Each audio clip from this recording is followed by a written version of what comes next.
पवित्र रथयात्रा उपलक्षे बारिपदारे धूमधाम रे पालित होइगला रथयात्रा। उक्त बारिपदा सहर रे रथयात्रा रे लक्षाधिक लोकंक समागम हेबारे देखा देछि।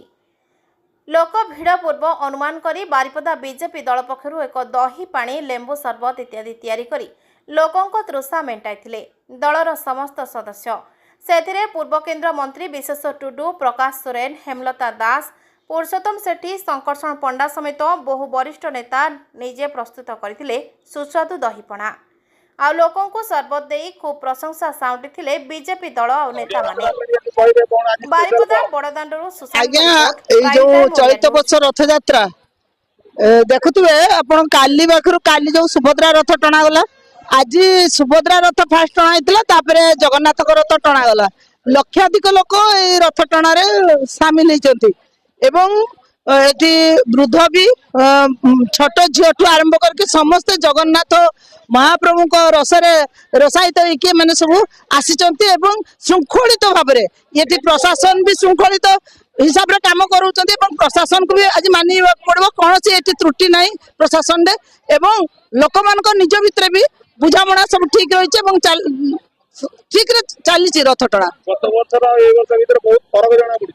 आज्ञा गत वर्ष पाग अनुकूल नथिला, एथर भगवान जगन्नाथ पाग अनुकूल अच्छी। हाँ ठीक ठीक कथा कहते।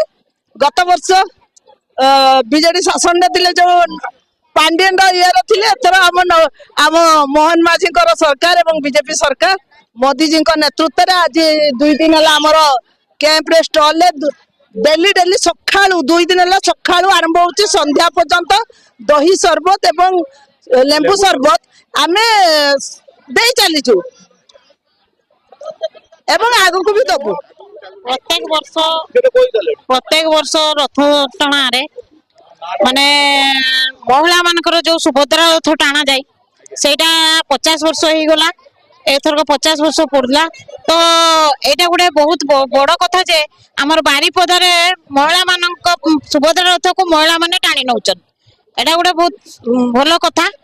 तापरे हमर 25 वर्ष शासन काल रे आमे जो सुविधाटा पाई नथिलु, एथरक हमर मोहन माझी सरकार जो हेइचंती सेही सरकार उपलक्षे आमे बहुत खुशी आ बहुत शांति श्रृंखला रे रथ माने टणा हैला टणा चलची।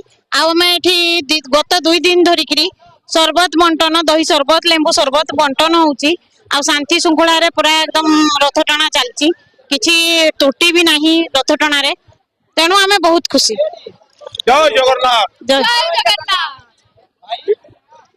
मैडम आपण कोन कोइ रथ आमे आज एठी बारिपदा द्वितीय श्रीक्षेत्र आमर एटा को कहा जाए जगन्नाथ धाम। एटा आमर बड़दांड आमे एठी आज उपस्थित अछु। आज मां सुभद्रांको रथ टणा हैला, तापरे जगन्नाथंको रथ टणा हैला। तो हरि बोल ध्वनि रे जय जगन्नाथ ध्वनि रे आमर बड़दांड कंपी उठिला। सेटा पे आमे आज बहुत खुशी। आ आमे आज एठी सरबत बंटन करूछु, जतकी भक्त थिले सेमानको सब सरबत बंटन कलु। ता पई आमे बहुत आज माने सुख प्राप्ति कलु से भगवान को सेवा करिकी। धन्यवाद।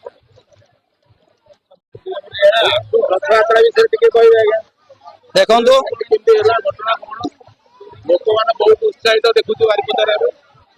देखो बारिपदार रथ यात्रा एक अनन्य एवं यार गोटे बहुत बड़ महात्म्य रही।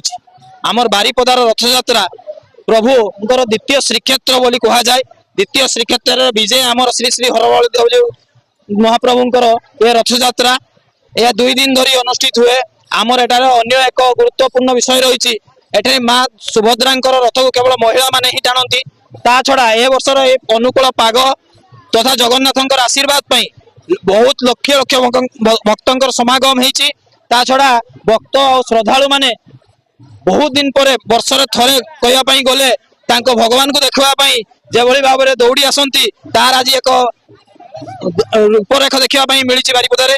बहुत बड़ आकार रे बहुत अधिक संख्यार हुए तो कह जाई पारे बोधे किछि कोविड परठू यह सर्वाधिक संख्यार लोक ये आज निज ठाकुर भगवान को देखुंट। निज भगवान को आज माउसी मंदिर नहीं पहुंचाइबा हाथ 2टी रथ दौड़ी देइचंती। सेतिमाई एठी आसीथिबा समस्त भक्तों को समस्त श्रद्धालुओं को आमे बारिपदावासी तरफ बहुत बहुत धन्यवाद जणाइबु। जय जगन्नाथ।